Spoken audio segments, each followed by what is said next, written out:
100% ನಿಮ್ಮ ಎಕ್ಸ್ಪೆಂಡಿಚರಲ್ಲಿ ಎಜುಕೇಷನ್ಗೆ ನೀವು ಇಷ್ಟು % ಖರ್ಚು ಮಾಡಲೇಬೇಕು ಅಂತಿದೆ.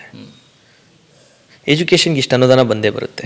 SCP TSPಯಲ್ಲಿ ನೀವು ಇಷ್ಟು % ಖರ್ಚು ಮಾಡಲೇಬೇಕು ಅಂತಿದೆ. ಓಕೆ, ಇಂಥದ್ರಲ್ಲಿ ನಾವು ಏನೋ ಬಂದೇ ಬರುತ್ತೆ ಅಂತ ನಂಬ್ಕೊಬೋದು. ನೀವು ಈ ಹೈಯರ್ ಎಜುಕೇಷನ್ನು ಇಂಜಿನಿಯರಿಂಗ್ ಕಾಲೇಜ್ ತರ್ತೀರಾ ಸರ್ ಅಂದರೆ ನಾನು ಅದನ್ನು ನಂಬ್ಕೊಳ್ಳೋ ಅಂಥದ್ದು ಇವತ್ತಿಗೆ ಕಷ್ಟ. ಬಟ್ ಪ್ರಪೋಸಲ್ ಸೆಟಪ್ ಮಾಡಿ, ಜಾಗ ಗುರುತಿಸಿ, ಪಾಣಿ ಜಾಗ ರನ್ನಿಂಗ್ ಇಟ್ಟು, ಪ್ರಪೋಸಲ್ ಯಾವತ್ತಿಂದ ಜೀವಂತ ಇದೆ ಅನ್ನೋಂಥದ್ದು ನನ್ನ ಪ್ರಯತ್ನ. ಈಗ ರಾಜಕಾರಣದಲ್ಲಿ ಬಹಳಷ್ಟು ವರ್ಷಗಳ ಕಾಲ ಆಗಿದ್ದು, ಆ ರಾಜಕಾರಣವನ್ನು ಅಭ್ಯಾಸ ಮಾಡಿಕೊಂಡವರು ಅವ್ರಿಗೆ ಗೊತ್ತಾಗತ್ತೆ ಈ ಪಾಲಿಟಿಕ್ಸ್ ಅಂದರೆ ಹಿಂಗೆ ರೀ, ಜನರಿಗೆ ಆಶ್ವಾಸನೆ ಕೊಟ್ಟರೆ ಸಾಕು, ನಮ್ಗೆ ಓಟ್ ಹಾಕಿದರೆ ಸಾಕು ಅನ್ನೋ ಒಂದು ಹಂತಕ್ಕೆ ಬಂದಿರೋರನ್ನ ನಾವು ನೋಡಿದ್ದೀವಿ. ಅವ್ರಿಗೆ ಮದುವೆಗೋ ಮುಂಜಿಗೋ ಕಾರ್ಯಕ್ರಮಗಳಿಗೆ ಹೋದರೆ ಸಾಕು, ಹೆಗಲ ಮೇಲೆ ಕೈ ಹಾಕ್ಕೊಂಡ್ರೆ ಮಾತಾಡಿದರೆ ಸಾಕು ಅನ್ನೋ ವಾತಾವರಣ ಇರುವಾಗ ಒಬ್ಬ ವಿದ್ಯಾವಂತ ರಾಜಕಾರಣಿಯಾಗಿ ಸಾಕಷ್ಟು ಕನಸುಗಳಿರುತ್ತವೆ. ಆ ಕನಸುಗಳಿಗೆ ಪೆಟ್ಟು ಬೀಳ್ತಾ ಇದೆಯಾ, ಬಿದ್ದಿದೆಯಾ, ಅಥವಾ ಬಿದ್ದರೆ ಅದನ್ನು ಹೆಂಗೆ ಸರಿಪಡಿಸ್ಕೊಳ್ಬೇಕು ಅಂತಿದ್ದೀರಿ? ಸ್ವಲ್ಪ ವಿವರವಾಗಿ ಮಾತನಾಡ್ಬೋದಾ ಇದ್ರ ಬಗ್ಗೆ? ಸರ್, ನಾನು ಹಾಗೆ ಹೇಳಿದೆ, ನಮ್ಮ ಎಕ್ಸ್ಪೆಕ್ಟೇಷನ್ ನಮ್ಮ ಜನರ ಥರನೇ ಹೈಯೆಸ್ಟ್ ಎಕ್ಸ್ಪೆಕ್ಟೇಷನ್ ನಾವು ಇಟ್ಕೊತೀವಿ ಸರ್ಕಾರದ ವ್ಯವಸ್ಥೆ ಮೇಲೆ. ಹೈಯೆಸ್ಟ್ ಎಕ್ಸ್ಪೆಕ್ಟೇಷನ್ ಇಟ್ಕೊಳ್ಳೋದ್ರಿಂದ ನಾವು ನಮ್ಮ ಗೋಲ್ ರೀಚ್ ಆಗ್ತೀವ, ನಮಗೆ ಸ್ಯಾಟಿಸ್ಫ್ಯಾಕ್ಷನ್ ಬರುತ್ತೆ ಅಂದರೆ ಕಮ್ಮಿ ಬರುತ್ತೆ. ಓಕೆ, ಏನಕ್ಕೆ ಕಮ್ಮಿ ಬರುತ್ತೆ? ಇವಾಗ ಪ್ರತಿಯೊಂದಕ್ಕೂ ಪ್ರಪೋಸಲ್ ಕೊಡ್ತಾ ಹೋಗ್ತೀವಿ ಸರ್ ನಾವು. ಏನಾಗುತ್ತೆ ನಮ್ಮ ಕಡೆಯಿಂದ, ಈಗ ನನಗೆ ಲಾಲ್ಬಾಗ್ ಥರ ಒಂದು ಮಾಡಬೇಕು ಇಲ್ಲಿ ಅಂತ ಹಾರ್ಟಿಕಲ್ಚರ್ ಡಿಪಾರ್ಟ್ಮೆಂಟಲ್ಲಿ ಆಸೆ. ಓಕೆ, ಈಗ ಲಾಲ್ಬಾಗ್ ಸಿಟಿ ಒಳಗಡೆ ಆಯಿತು, ನಮ್ಮ ಸಾಸ್ ಲೋಬ್ಳಿಯಲ್ಲಿ ಅತಿ ಹೆಚ್ಚು ಜಮೀನಿದೆ, ಅಲ್ಲಿ ಹಾರ್ಟಿಕಲ್ಚರಲ್ಲಿ ಲಾಲ್ಬಾಗ್ ಥರ ಒಂದು ಉದ್ಯಾನವನ ವಿಶೇಷವಾಗಿರುವಂಥದ್ದು ಒಂದು 2000 ಎಕರೆಯಲ್ಲಿ ಮಾಡಬೇಕು ಅಂತ ಆಸೆ. ಓಕೆ, ಹಾರ್ಟಿಕಲ್ಚರ್ ಯೂನಿವರ್ಸಿಟಿ ಮಾಡಬೇಕು ಸಾಸ್ ಲೋಬ್ಳಿಯಲ್ಲಿ ಅಂತ ಆಸೆ. ನನ್ನ ಆಸೆಗಳಿವೆಲ್ಲ. ಅದು ಏನು ನನಗೋಸ್ಕರ ಅಲ್ಲ, ನನ್ನ ತಾಲೂಕಿಗೋಸ್ಕರ ನಾನು ಆಯ್ಕೆ. ಜನರು ಕೂಡ, ಜನರಿಗೆ ಗೊತ್ತಾ ಈ ನಿಮ್ಮ ಸಂಕಲ್ಪಗಳು ಗೊತ್ತಾ? 100% ಸರ್. ನಾವು ಪ್ರಣಾಳಿಕೆಯನ್ನು ಕೊಟ್ಟಿರುವಂಥದ್ದು, ಆಯ್ಕೆ ಆಗಕ್ಕೆ ಮುಂಚೆನೇ ಪ್ರಣಾಳಿಕೆ ಅಂತ ಕೊಟ್ಟಿರುವಂಥದ್ದು. ಏನಂದರೆ ಅವಾಗ ನಮ್ಮ ಎಕ್ಸ್ಪೆಕ್ಟೇಷನ್ ಒಂಚೂರು ಕಮ್ಮಿ ಇತ್ತು. ಈಗ ನಮಗೆ ಸರ್ಕಾರದ ಮೇಲೆ ನಮಗೂ ಎಕ್ಸ್ಪೆಕ್ಟೇಷನ್ಸ್ ಜಾಸ್ತಿ ಇದೆ. ನನ್ನ ಪ್ರಣಾಳಿಕೆಯಲ್ಲಿ ನಾನು ಹೇಳಿರೋಂಥದ್ರಲ್ಲಿ 90 to 95% ನಾನು ಕೆಲಸ ಮಾಡ್ಬೋದು ಅಂತ ಅನ್ಕೊಂಡಿದ್ದೀನಿ ಈ ಬಾರಿ. ಓಕೆ, 90 to 95% ಕೆಲಸ ಮಾಡ್ಬೋದು ಅಂತ ಅನ್ಕೊಂಡಿದ್ದೀನಿ. ಬಟ್ ಸರ್ಕಾರ ನಮ್ಮ ಗ್ರೇಟ್ ನಂಬರ್ ನಾನು ಕೊಟ್ಟಿರುವಂಥ ಪ್ರಣಾಳಿಕೆಯಲ್ಲಿ ನಾನು ಮಾಡ್ಬೋದು ಅಂತ ಅನ್ಕೊಂಡಿದ್ದೀನಿ. What ever I release before I became N MLA, okay, ಅದರಲ್ಲಿ ಒಂದು 90% ರೀಚ್ ಆಗ್ತೀನಿ ಸರ್. ಒಂದು ಮನೆ ಅಂದ್ರೂ ಕುಟುಂಬ, ಹಾಗೆ ಈ ವ್ಯವಸ್ಥೆ ಅಂದ್ರೆ ಕುಟುಂಬ. ಹಾಗಿರುವಾಗ ನೀವೇನು ಹೇಳ್ತಾ ಇದ್ರಿ, ಧೀರಜ್ ಮುನ್ರಾಜ್ ಒಬ್ಬರೇ ಎಲ್ಲ ಮಾಡಿಬಿಡಲ್ಲ, ಸರ್ಕಾರದ ಭಾಗವಾಗಿ ನಾನಿದ್ದೀನಿ, ಆ ಆಶ್ವಾಸನೆಗಳನ್ನ ಈಡೇರಿಸ್ತೀನಿ ಅಂತ ಹೇಳಿದರೆ you are praising the government ಅಲ್ಲ? ಪ್ರೈಸಿಂಗ್ ದ ಗೌರ್ಮೆಂಟ್ ಹೆಂಗಾಗುತ್ತೆ ಸರ್? ಅಲ್ಲಲ್ಲ, ಅಂದರೆ ನೀವು ಮಾಡೇ ಮಾಡ್ತೀರಾ ಅಂತ ಹೇಳಿದರೆ ಸರ್ಕಾರ ನಿಮಗೆ ಅನುವು ಮಾಡಿಕೊಡ್ತಾ ಇದೆ ಅಂತ ಅರ್ಥನ? ಅನುದಾನದ ವಿಚಾರದಲ್ಲಿ ನಿಮ್ಗೆ ಸಪೋರ್ಟ್ ಮಾಡ್ತಾ ಇದೆ ಅಂತನ?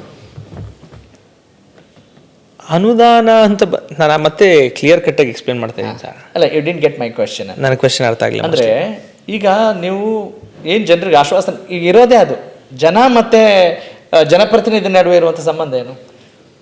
ಅವ್ರಿಗೆ ಬೇಕಾಗಿರುವಂಥ ಮೂಲಭೂತ ಸೌಕರ್ಯಗಳನ್ನು ಮತ್ತು ಸಮಾಜದ ಸುಧಾರಣೆಗೆ ಸಹಾಯ ಮಾಡಿ, ಸಹಾಯ ಅಲ್ಲ ಕರ್ತವ್ಯ ಮಾಡಿ ಅಂತ ಸರ್ಕಾರದ ಎಲ್ಲ ಅನುದಾನ ತಗೊಂಡ್ಬಂದು ಅನುಷ್ಠಾನ ಮಾಡಿ ಸರ್ಕಾರದ ಕಾರ್ಯಕ್ರಮಗಳನ್ನು ಅನುಷ್ಠಾನ ಮಾಡಿ. ನಾವು ತೆರಿಗೆ ಕೊಟ್ಟಿದ್ದೀವಿ, ನಮ್ಗೆ ಕೇಳೋ ಹಕ್ಕು, ಕರೆಕ್ಟ್, ಹಕ್ಕು ಮತ್ತು ಕರ್ತವ್ಯ ಎರಡರ ನಡುವೆ ನೀವು ಇದ್ದೀರಿ, ಒಬ್ಬ ಸೇತುವೆಯಾಗಿ ನೀವು ಇದ್ದೀರಿ. ಕರೆಕ್ಟ್. ಈಗ ನೀವೆಲ್ಲವನ್ನು ಅವ್ರಿಗೆ ಕೊಟ್ಟಿರುವಂಥ ಆಶ್ವಾಸನೆಗಳನ್ನು ನೀವು ಈಡೇರಿಸ್ತೀರಾ ಅಂತ ಹೇಳಿದರೆ ಸರ್ಕಾರದ ಭಾಗವಾಗಿ ಸರ್ಕಾರ ನಿಮ್ಮ ಪರವಾಗಿದೆ, ವಿರೋಧ ಪಕ್ಷವಾಗಿದ್ರೂ ಕೂಡ ಸರ್ಕಾರ ನಮ್ಗೆ ಸಪೋರ್ಟ್ ಬರಲ್ಲ ಸರ್. ಹಂಗ್ ಬರಲ್ಲ ಸರ್, ಆನೆಸ್ಟ್ಲಿ ಹಂಗ್ ಬರಲ್ಲ. ಅನುಷ್ಠಾನ ಮಾಡ್ತೀವ ಬಿಡ್ತೀವ ಅನ್ನೋದು ಎಲ್ಲಿ ಬರುತ್ತೆ ಅಂದರೆ, ಸರ್ಕಾರ ಅನುದಾನದಲ್ಲಿ ತಾರತಮ್ಯ ಮಾಡ್ತಾ ಇದೆಯಾ ಇಲ್ವಾ? ನಿನ್ನೆ ನೀವು ಸತೀಶ್ ಜಾರಕಿಹೊಳಿ ಅವ್ರ ಸ್ಟೇಟ್ಮೆಂಟ್ ನೋಡ್ಕೊಳ್ಳಿ. BJP ಅವ್ರಿಗೆ 25 ಕೋಟಿ ಕೊಡ್ತೀವಿ, ಕಾಂಗ್ರೆಸ್ ಅವ್ರಿಗೆ 50 ಕೋಟಿ ಕೊಡ್ತೀವಿ ಅಂತ ಹೇಳ್ತಾರೆ.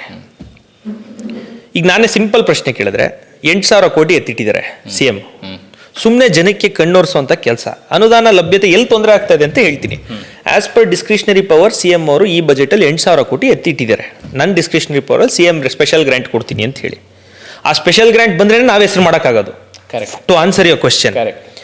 ಯಾಕೆಂದ್ರೆ ಬೇರೆ ಅನುದಾನಗಳು ನಿರ್ದಿಷ್ಟವಾಗಿರುತ್ತೆ. ಜಿಲ್ಲಾ ಪಂಚಾಯತಿ ರಸ್ತೆ ಇಷ್ಟು ಮಾಡಬೇಕು, SCP ಅಂದ್ರೆ SC ಕಾಲೋನಿಯಲ್ಲಿ ಇಷ್ಟು ಮಾಡಬೇಕು, TSP ಅಂದ್ರೆ ST ಕಾಲೋನಿಯಲ್ಲಿ ಇಷ್ಟು ಮಾಡಬೇಕು, ಅಲ್ಪಸಂಖ್ಯಾತ ಅಂದ್ರೆ ಮುಸ್ಲಿಮ್ಸ್ ಇರುವಂತ ಅಥವಾ ಅಲ್ಪಸಂಖ್ಯಾತರು ಇರುವಂತ ಪ್ರದೇಶದಲ್ಲಿ ಇಷ್ಟು ಮಾಡಬೇಕು.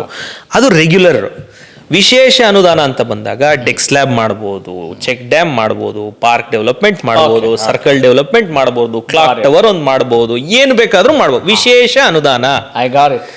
ಇದನ್ನ ಎಲ್ಲಿ ಇವರು ಮಿಸ್ಲೀಡ್ ಮಾಡ್ತಾ ಇದ್ದಾರೆ? ಯಾಕೆ ಸರ್ಕಾರ ಅದನ್ನ ಅನುಷ್ಠಾನ ಮಾಡ್ಲಿಕ್ಕೆ ನಮಗೆ ಕಷ್ಟ ಆಗ್ತದೆ, ಯಾಕೆ ನಮಗೆ ಸ್ಯಾಟಿಸ್ಫ್ಯಾಕ್ಷನ್ ಇಲ್ಲ ಅಂದ್ರೆ, ಈ ವರ್ಷದ ಸಿಂಪಲ್ ಎಕ್ಸಾಂಪಲ್ 8,000 crores ಇಟ್ಟಿದ್ದಾರೆ ಆಫ್ಟರ್ 2 years. ಸಾಧನಾ ಸಮಾವೇಶದಲ್ಲಿ ಅನೌನ್ಸ್ ಮಾಡಿದ್ದಾರೆ, ಕಾಂಗ್ರೆಸ್ ಶಾಸಕರಿಗೆ 50 ಕೋಟಿ ಕೊಡ್ತೀನಿ ಅಂತ ಅನೌನ್ಸ್ ಮಾಡಿದ್ದಾರೆ. 140 ಜನ ಕಾಂಗ್ರೆಸ್ ಶಾಸಕರಲ್ವಾ ಸರ್? ಹೌದು. 50 ಕೋಟಿ ಇಂಟು 140 ಜನ ಈಸ್ ಈಕ್ವಲ್ ಟು 7,000 crores. 8,000 ಕೋಟಿಯಲ್ಲಿ 7,000 ಕೋಟಿ ತೆಗೆದುಬಿಟ್ರಿ. ಅಲ್ಲ, ಮ್ಯಾಥ್ಸು ಕ್ಯಾಲ್ಕುಲೇಷನ್. ಅಲ್ಲ, ಒಂದ್ ಸೆಕೆಂಡ್, ಇದು ಜನಕ್ಕೂ ಅರ್ಥ ಆಗ್ಬೇಕು ಸರ್, ದಯವಿಟ್ಟು. ನೀವು ಕಾಂಗ್ರೆಸ್ ಅವ್ರಿಗೆ 50 ಕೋಟಿ ಕೊಟ್ಟು ಎಲ್ಲರಿಗೂ 50 ಕೋಟಿ ಕೊಡ್ತೀವಿ ಅಂದ್ರೆ 224 ಜನಕ್ಕೆ ಎಷ್ಟು ಸಾವಿರ ಕೋಟಿ ಬೇಕು? 12,000 ಕೋಟಿ ಬೇಕು ನಿಮಗೆ. ನೀವು ಇಟ್ಟಿರೋದು 8,000 ಕೋಟಿ. ಕ್ಯಾಲ್ಕುಲೇಷನ್ ಮಿಸ್ ಆಗ್ತಿದೆ. ನೀವು ಇಟ್ಟಿರೋದು ಆಫ್ಟರ್ ಆಲ್ ನೀವು 8,000 ಕೋಟಿ ಇದ್ದೀರಾ. 7,000 ಕೋಟಿ ನೀವು ಕಾಂಗ್ರೆಸ್ ಅವರಿಗೆ ಕೊಟ್ಬಿಟ್ರಿ.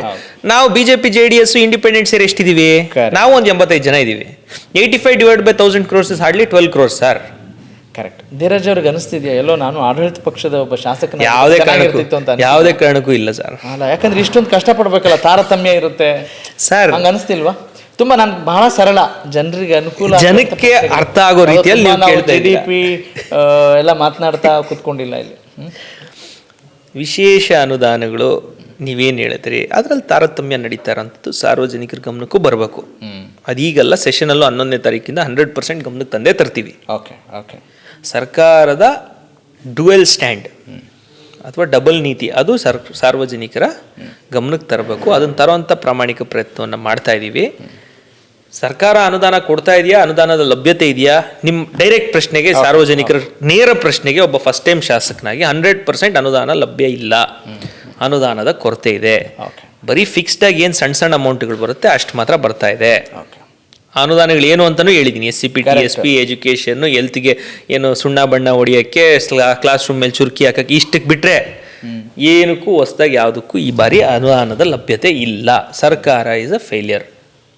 ಹಾಗಾಗಿ ಸರ್ಕಾರ ಫೇಲಿಯರ್ ಆಗುವಾಗ ಆಟೋಮೆಟಿಕ್ಲಿ ನಾವು ಫೇಲಿಯರ್ ಆಗ್ತೀವಿ. ಸರ್ಕಾರ ಸಕ್ಸಸ್ ಆದರೆ ನಾವು ಸಕ್ಸಸ್ ಆಗ್ತೀವಿ. ಮತ್ತೆ ನೀವು ಕೇಳೋದು ಇವಾಗ 31 ಜಿಲ್ಲೆಗಳಿಗೆ ಅವ್ರು degree medical college engineering college ಕೊಟ್ಟಿದ್ದಾರಾ? ಇದುವರೆಗೂ 14 ಇಂಜಿನಿಯರಿಂಗ್ ಕಾಲೇಜ್ ಇರೋದು ಸರ್. ಇನ್ನೂ 17 ಜಿಲ್ಲೆಗೆ ಇಂಜಿನಿಯರಿಂಗ್ ಕಾಲೇಜ್ ಬಂದಿಲ್ಲ.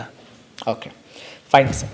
ಈಗ ತುಂಬ ಇದು ಔಟ್ ಆಫ್ ದ ಬಾಕ್ಸ್ ಅಂತ ಅನ್ನಿಸ್ಬೋದು ನಾನು ಮಾತನಾಡ್ತಾ ಇರೋ ರೀತಿ. ಯಾಕಂತ ಹೇಳಿದರೆ ನಮಗೆ ಬೇಕಾಗಿರೋದನ್ನು ಬಿಟ್ಟು ತುಂಬ ಬೇಡದಿರೋ ವಿಚಾರಗಳಲ್ಲಿ ಚರ್ಚೆ ಮಾಡಿ ಅದೇ ಒಂದು ದೊಡ್ಡ ವಿಜೃಂಭಣೆಯಿಂದ ಮಾತನಾಡಿ ನಾವು ದಿನಗಳನ್ನು ಕಳೀತಾ ಇದ್ದೀವಿ. ಅಂಥ ಒಂದು ಕಾಲಕ್ಕೆ ಬಂದಿದ್ದೀವಿ.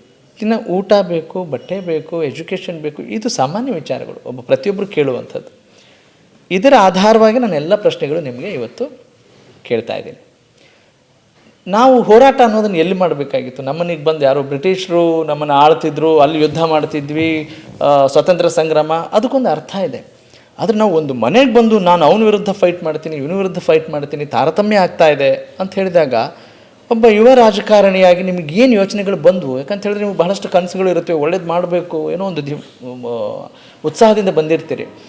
ಎಲ್ಲ ನಿಮ್ಮ ಸಿದ್ಧಾಂತಗಳಿಗೆ ಪಕ್ಷಕ್ಕೆ ಸೇರ್ಪಡೆ ಆದ ನಂತರ, ಶಾಸಕರಾದ ನಂತರ ಇವತ್ತಿನ ದಿನಗಳವರೆಗೂ ನಿಮಗನಿಸಿದಂಥ ಶಾಕಿಂಗ್ ವಿಚಾರಗಳೇನು?